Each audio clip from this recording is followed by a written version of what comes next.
গাজীপুরে টঙ্গীর বিশ্ব ইজতেমার ময়দান নিয়ন্ত্রণ নিয়ে দুই গ্রুপের সংঘর্ষে 4 মুসল্লি নিহতের ঘটনায় ইজতেমা এলাকা এবং আশেপাশে 144 ধারা এখনও অব্যাহত আছে।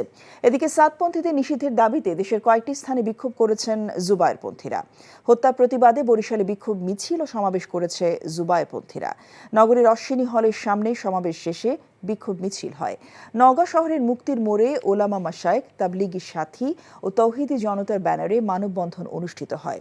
সাতপন্থীদের নিষিদ্ধের দাবিতে রাঙামাটিতে পৌরসভা প্রাঙ্গণে সর্বস্তরে তৌহিদি জনতার ব্যানারে সমাবেশ হয়েছে। এছাড়া হিলিতে একই দাবিতে বিক্ষোভ মিছিল ও সমাবেশ হয়েছে।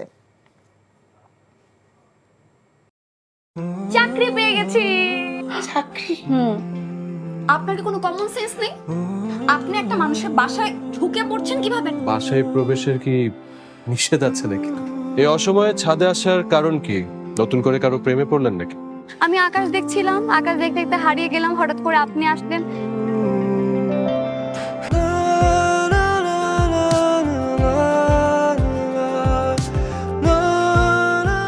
তুমি এখানে কেন? আমার অনুমতি নিয়ে এখানে আসা উচিত ছিল তোমার। মা, এই ছবিটা কার? আমার ম্যাডাম এই ছবিটা দেখে প্রতিদিন কাঁদবে কেন মা? এই মেয়েটা কি সব কথা বলছে? মারিয়া, তোমার কি হয়েছে? আজ এত বছর পর কি শাস্তি দিব আপনাকে বলেন তো?